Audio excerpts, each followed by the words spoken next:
छत्रपती शिवाजी महाराज,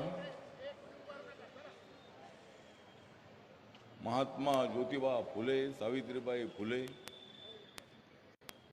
भारतीय घटनेचे शिल्पकार भारतरत्न डॉक्टर बाबासाहेब आंबेडकर, लोकशाहीर अण्णाभाऊ साठे, लहुजी वस्ताद, अहिल्यादेवी होळकर या महामानवांना वंदन करून ज्यांच्या नशिबात नाही हरणे, ज्यांच्या नशिबात नाही हरणे, त्यांचं नाव आहे श्रीरंग अप्पा वारणे.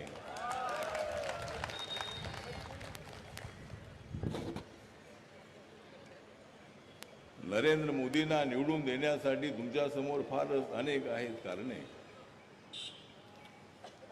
नरेंद्र मोदींना निवडून देण्यासाठी तुमच्या समोर अनेक आहेत कारणे. मग का निवडून येणार नाहीत आप्पा वारणे?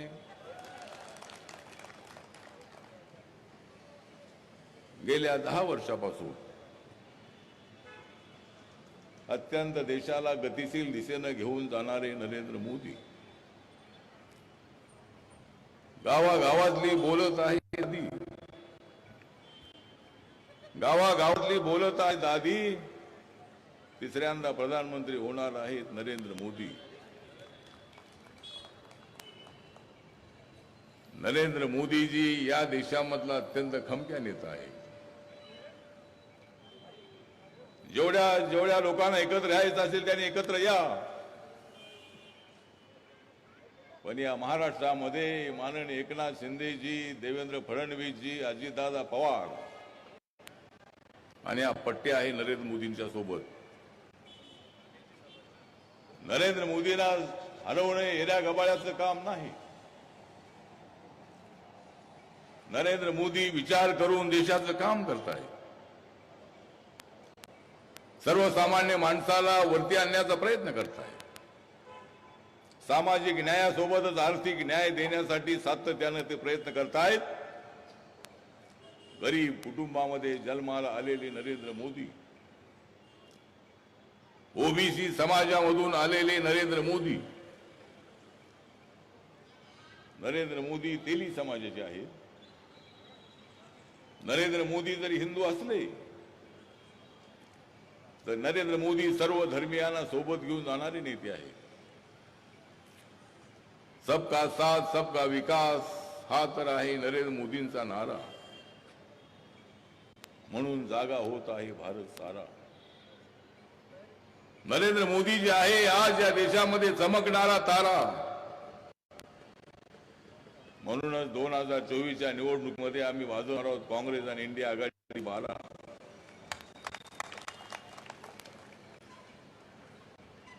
या ठिकाणी आम्ही सर्वजण, माझा पक्ष छोटा पक्ष आहे. गेल्या 8 वर्षापासून मी त्यांच्या मंत्रिमंडळामध्ये आहे. आणि जोपर्यंत नरेंद्र मोदी आहे तोपर्यंत मी आहे. माझ्या पक्षाचे किती खासदार आहेत यापेक्षाही मी किती प्रामाणिक आहे इकडे नरेंद्र मोदींचं लक्ष आहे.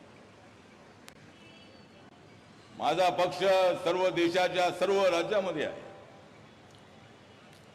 अंदमान निकोबार मध्ये सुद्धा माझ्या पक्षाची स्थापना झालेली आहे. लक्षद्वीप मध्ये लवकरच माझ्या पक्षाची स्थापना होणार आहे.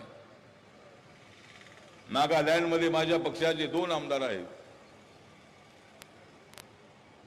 आसाम असेल, त्रिपुरा असेल, अरुणाचल प्रदेश असेल, सिक्कीम असेल, मिझोराम असेल, मणिपूर असेल. मागच्या वेळेला मणिपूरमध्ये माझ्या पक्षाचा कॅन्डिडेट फक्त 183 मतांनी विधानसभेत हरला होता.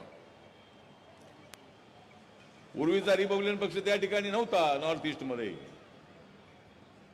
पण आज सर्व राज्यामध्ये रिपब्लिकन पक्षाचा निळा झेंडा फडकतो आहे.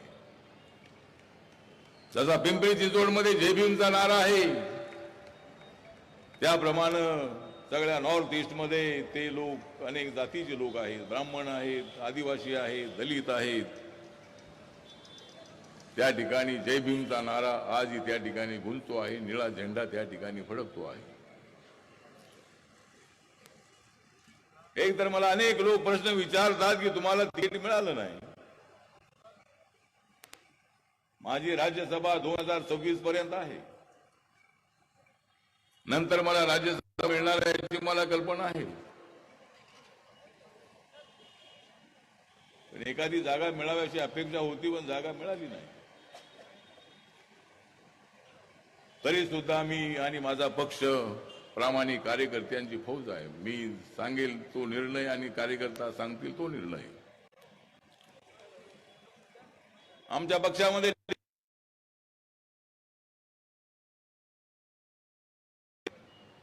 आणि माझ्या पाठीमाग कार्यकर्त्याचं मोहोळ आहे. माझ्या पाठीमाग कार्यकर्ते गोरगरीब त्यांना काय मिळो की नाही मिळो, पण ते म्हणतात आठवले साहब तुम आगे बढ़ो हम तुम्हारे साथ है. आणि मला प्रेरणा मिळते, मला शक्ती मिळते. झोपडीतला माणूस माझ्या पाठीशी उभा राहिला. त्यानंतरच्या काळात मराठवाडा विद्यापीठाला बाबासाहेब आंबेडकरांचं नाव मिळवण्यासाठी वन भटलो आम्ही सर्वजण. पण शेवटी मराठवाडा विद्यापीठाला बाबासाहेबांचं नाव मिळालं. मिळत कसं नाही, मिळालंच पाहिजे. देत कशी नाही, दिलंच पाहिजे. 17 वर्ष संघर्ष आमचा चालू होता. शेवटी मिळालं नाव. शरद पवार साहेब मुख्यमंत्री असताना मराठवाडा विद्यापीठाला बाबासाहेबांचं नाव मिळालं. बाबासाहेब आंबेडकर या देशाचे घटनाकार आहे. घटना लिहिण्यामध्ये त्यांचा वाटा आहे.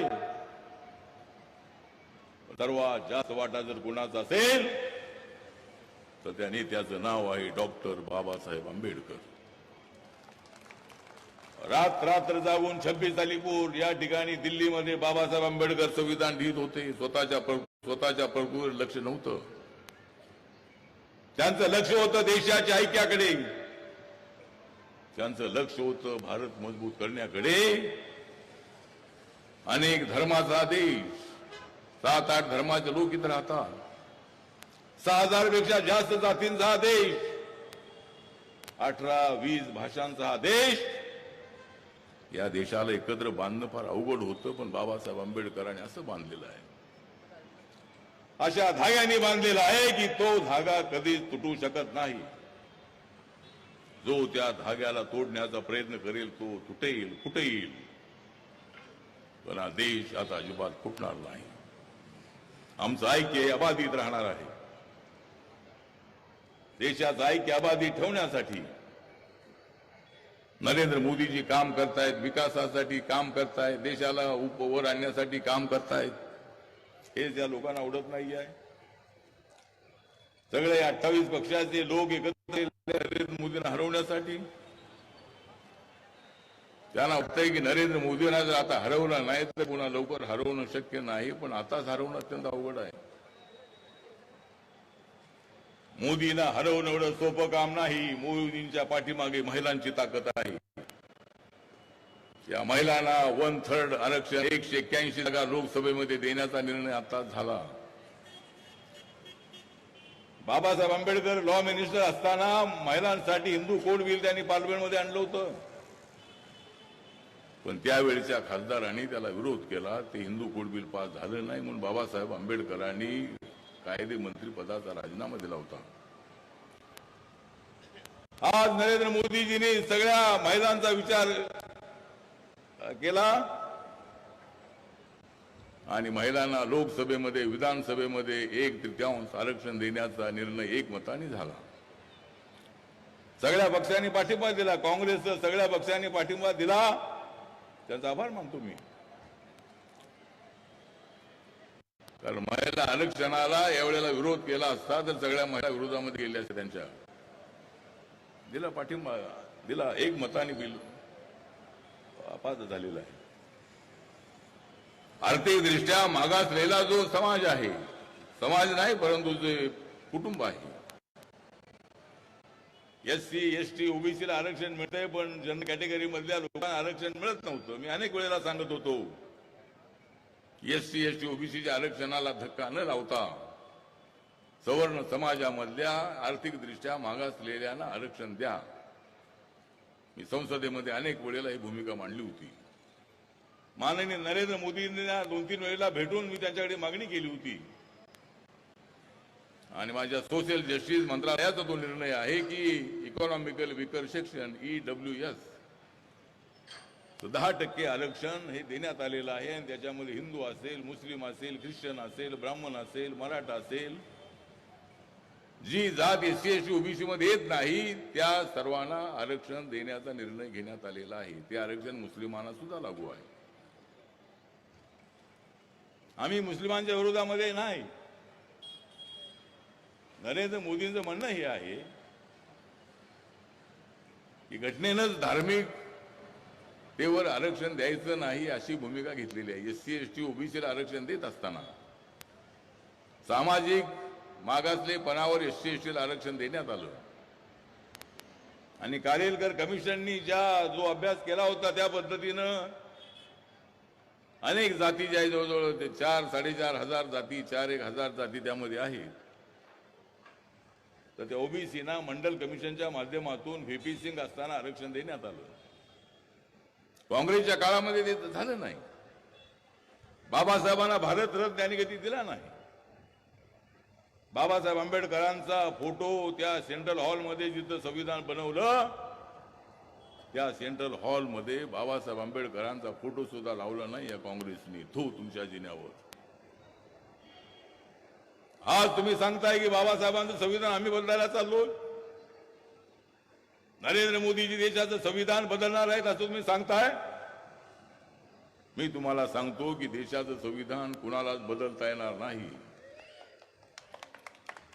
जो कोणी संविधान बदलण्याचा प्रयत्न करेल त्याची आम्ही वाट लावून टाकल्याशिवाय राहणार नाही. आमचा समाज अत्यंत खतरनाक आहे, कडू अवलादीचा आहे. आम्ही शांत आहोत, आम्ही गरीब आहोत, झोपडपट्टीत राहणार आहोत. पण बाबासाहेब आंबेडकरांच्या अस्मितेला हात लागला तर स्वतःचं बलिदान द्यायला तयार असणारे असंख्य तरुणांची फौज माझ्या पाठीशी आहे. आम्ही उपाशी राहिलो तरी चालेल, पण आम्हाला स्वाभिमान हवा आहे, आम्हाला विमान हवा आहे. पण आजकाल आम्ही त्याची उपाशी राहत नाही. गरीब आहोत, आम्ही काबाड कष्ट करतो आहोत, झोपडपट्टीत आपण राहतो आहोत. झोपडपट्टीतल्या माणसाला न्याय मिळाला पाहिजे ही भूमिका आहे. बार्नेजी कॉर्पोरेशन मध्ये निवडून आले आहेत, त्यांना माहिती आहे की पिंपरी चिंचवड मधल्या झोपडपट्टीच्या लोकांना न्याय दिला आहे, द्यायचं आहे. अनेक काम आपल्याला करायची आहेत. त्यामुळे श्रीरंग आप्पा बारणेंच्या प्रचाराच्या निमित्ताने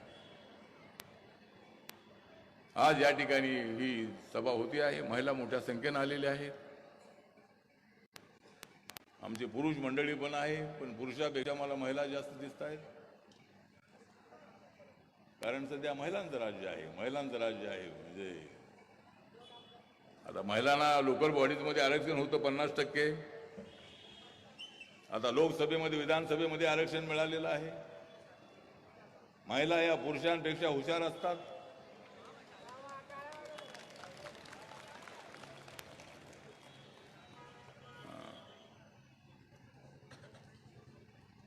महिला ज्या आहेत त्या महिला अत्यंत ऍक्टिव्ह असतात. कष्ट करण्याचं त्यांच्याकडे फार मोठं मनोधन असतं. स्वतःच्या घरचा स्वयंपाक करायचा, मुलांना सांभाळायचं, नवऱ्याला सांभाळायचं. मुलांना सांभाळणं सोपं आहे, पण नवऱ्याला सांभाळणं फार अवघड. आणि नवरा रात्रीचा कार्यक्रम करणारा असला तर फार अवघड काम. ठीक आहे, महिला प्रामाणिक आहेत, रोज काही ना काहीतरी काबाड करत असतात. आणि आपलं कुटुंब जे आहे त्या झोपडपट्टीतल्या माणसाला पूर्वी कच्चं घर होतं, आता हळूहळू 4 पैसे कमवून त्यांनी विटांचं घर बांधलं आहे. एक माळा बांधून दुसरा वरचा माळा बांधलेला आहे. हळूहळू थोडी थोडी चांगली प्रगती आपण करतो आहोत. त्यासाठी आपल्याला काम करायचं आहे. आज इथं अश्विनीताई जगताप आपले आमदार आहेत. लक्ष्मण जगताप यांचं मोठं योगदान आपल्या पिंपरी चिंचवडसाठी मिळालेलं आहे. त्यांच्याशी माझे अत्यंत जवळचे संबंध होते. ते ज्या वेळेला आजारी होते त्यावेळेला त्यांना 2-3 वेळेला जाऊन भेटण्याची त्यांना भेटून आपण आलो होतो. अत्यंत पिंपरी चिंचवडवर प्रेम करणारा अशा पद्धतीचा तो माणूस होता. अचानक ते गेल्यानंतर अश्विनीताई निवडणुकीला उभ्या आहेत, त्या प्रचाराला आपण आलो होतो. आणि त्या आज या आमदार आहेत, आपले उमाजी या सुद्धा आमदार आहेत. चंद्रकांत सोनकांबळे आमचे माजी नगरसेविका आहेत. परशुराम वाडेकर, कुणाल वावळकर, बाळू भागवत, स्वप्नील कांबळे, विनोद चांदमारे, सूर्यकांत वाघमारे, अमित गोरके,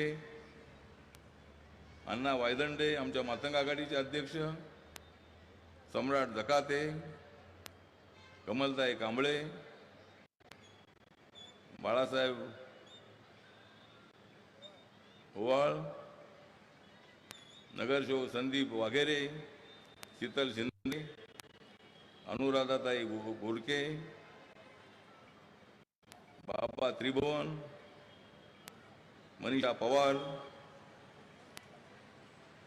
सदाशिव खाडे आणि अजूनही इतर अनेक मान्यवर, शिवसेना, RPI, भाजप, राष्ट्रवादी काँग्रेस, महादेव जानकरांचा पक्ष, आमच्या सदाभाऊ खोत यांचा पक्ष, अशा अनेक पक्षांचे सर्व नेते या ठिकाणी उपस्थित आहेत. आणि आज या ठिकाणी श्रीरंग बारणे यांच्या प्रचाराच्या निमित्ताने नरेंद्र मोदींचा जो 4 से पारचा नारा आहे, मागच्या वेळेला बीजेपीच्या 303 जागा होत्या, आमच्या एनडीएच्या 329 जागा होत्या.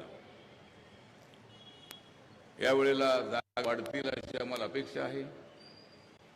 साऊथ इंडियामध्ये सुद्धा बीजेपीच्या जागा निवडून येणार आहे. नॉर्थ इंडियामध्ये बीजेपी स्ट्रॉंग आहे. नरेंद्र मोदींचे अनेक निर्णय आहेत. 370 कलम हटवण्याचा निर्णय आहे आणि अनेक जे जनधन योजनेचे अकाउंट उघडण्याचा विषय असेल, उज्ज्वला योजनेचे गॅस सिलेंडर फ्रीमध्ये देण्याचा विषय असेल, आयुष्मान भारत योजनेचा विषय असेल. आयुष्मान भारत योजनेच्या अंतर्गत 4 कोटीपेक्षा जास्त लोकांना मेडिकल ट्रीटमेंटसाठी पैसे मिळालेले आहेत. 4 कोटी लोकांना पक्की शौचालय मिळालेले आहे. पुढच्या 5 वर्षामध्ये 3 कोटी घरं बांधण्याचा आमचा निर्णय आहे. 10 कोटी लोकांना गॅस सिलेंडर मिळालेले आहे. 51 कोटी लोकांना आतापर्यंत त्यांचे जनधन योजनेचे अकाउंट उघडण्यात आलेले आहे. 46 कोटी लोकांना जवळजवळ मुद्रा योजनेचं लोन मिळालेलं आहे. अशा अनेक लोकांना न्याय देण्याचं काम आम्ही करतो आहोत. माझ्या मंत्रालयाची व्हेंचर कॅपिटल फंड नावाची स्कीम आहे. 15 कोटीपर्यंत आम्ही पैसे देतो. ओव्हरसीज स्कॉलरशिप आहे. फॉरेनमध्ये ज्या मुलांना ॲडमिशन मिळतं त्यांना 50, 60 लाख, 70 लाख, 80 लाख, 90 लाख एवढे पैसे जेवढे लागतील तेवढे पैसे आमचं मंत्रालय देत आहे. गव्हर्नमेंट ऑफ इंडियाची स्कॉलरशिपची स्कीम आहे. ओल्ड एज होमची माझ्या मंत्रालयाची स्कीम आहे. आश्रमशाळेची स्कीम आहे. नशामुक्ती केंद्राची स्कीम आहे. जो कोणी नशा करणार असेल त्याचं नाव मला सांगा, ताबडतोब त्याला नशामुक्ती केंद्रामध्ये पाठवतो. म्हणून असे अनेक आमचे स्कीम्स आहेत. त्या स्कीम्स आपल्याला चांगल्या अंमलात आणायच्या आहेत आणि त्यासाठी आपल्याला सगळं काम करायचं आहे. त्यामुळं आपली निवडणूक किती तारखेची आहे? 13. आपली निवडणूक जी आहे ती 13ला आहे. जो हा मतदारसंघ आहे बारणेंचा मावळ मतदारसंघ, 2 वेळेला तिथे निवडून आलेले आहेत. 3ऱ्या वेळेला ते आपलं नशीब आजमावण्यासाठी किंवा आपल्यावर विश्वास ज्यांचा आहे आणि एवढी प्रचंड अशा पद्धतीची गर्दी पाहिल्यानंतर बारणेंचं पारडं अत्यंत जड आहे. आणि मी एवढंच सांगतो की घ्या तुम्ही छत्रपती शिवाजी महाराज आणि बाबासाहेब आंबेडकरांची आण. घ्या तुम्ही छत्रपती शिवाजी महाराज आणि बाबासाहेब आंबेडकरांची आण आणि निवडून द्या श्रीरंग अप्पांचं धनुष्यबाण. वाढवायची आहे तुम्हाला नरेंद्र मोदींची शान. वाढवायची आहे तुम्हाला नरेंद्र मोदीजींची शान. म्हणून तुम्ही द्या आमच्या कामाकडे थोडंसं ध्यान. आपण सर्वांनी लक्षपूर्वक ऐकायचं आहे. विरोधकांचा प्रचार अत्यंत गचाळ प्रचार आहे, अत्यंत विषारी प्रचार आहे. संविधान बदलणार, लोकशाही धोक्यात आलेली आहे, हिटलरशाही आहे. अरे हिटलरशाही तर मोदीजी मत मागायला आले असते का? त्यामुळे अशा पद्धतीचा सगळा प्रचार खोटा आहे. आणि म्हणून या ठिकाणी आपण सगळे मोठ्या संख्येने आलेले आहात. आणि श्रीरंग अप्पांच्या बद्दल माझं मत अत्यंत चांगलं आहे. अत्यंत साधा माणूस आहे, साधा भोळा माणूस आहे. जरी असला तो साधा भोळा, श्रीरंग अप्पा माणूस आहे साधा भोळा, म्हणून त्यांच्या पोटामध्ये उठतो आहे गोळा. त्यामुळे हा साधा भोळा माणूस आहे, चांगला माणूस आहे. आणि धनुष्यबाण घेऊन तो आता उभा असल्यामुळं आम्ही सगळे त्यांच्या सोबत आहोत. त्यामुळे तुम्हाला निवडून येण्याची अजिबात अडचण नाही. माझा पक्ष रिपब्लिकन पक्ष, माझे कार्यकर्ते, महिला कार्यकर्ता, युवक कार्यकर्ते, मेन कमिटीचे कार्यकर्ते सगळे आपल्या पाठीच्या ताकदीने उभे राहणार आहेत. आणि त्यामुळे तुम्हाला चिंता अजिबात नाही. तुमचं धनुष्यबाण तिसऱ्यांदा लोकसभेमध्ये आल्याशिवाय राहणार नाही असा विश्वास या प्रसंगी व्यक्त करतो. आणि आपण सगळे मोठ्या संख्येने या ठिकाणी आलात त्याबद्दल आपला धन्यवाद करून माझे 2 शब्द संपवतो. जय भीम, जय भारत, जय महाराष्ट्र.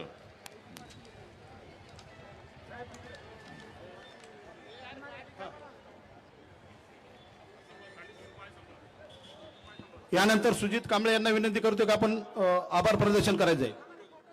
साहेबांचा एक फोटो घेतायत. साहेब, कार्यकर्त्यांना विनंती की आपण जरा गर्दी करू नका. साहेबांना फोटो घ्यायचा आहे. महायुतीच्या उमेदवार व साहेब आणि मान्यवर एक फोटो देत आहेत. महायुतीचा सुजित कांबळे या ठिकाणी आभार प्रदर्शन करतील.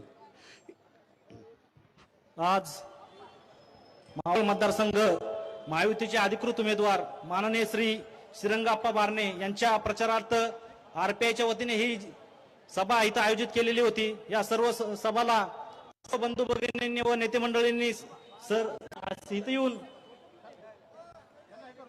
इथं येऊन आपलं वेळाचा वेळ दिला त्याबद्दल मी सर्वांचा असं आभार व्यक्त करतो. आणि हा कार्यक्रम इथंच संपला असा आभार करतो. जय भीम.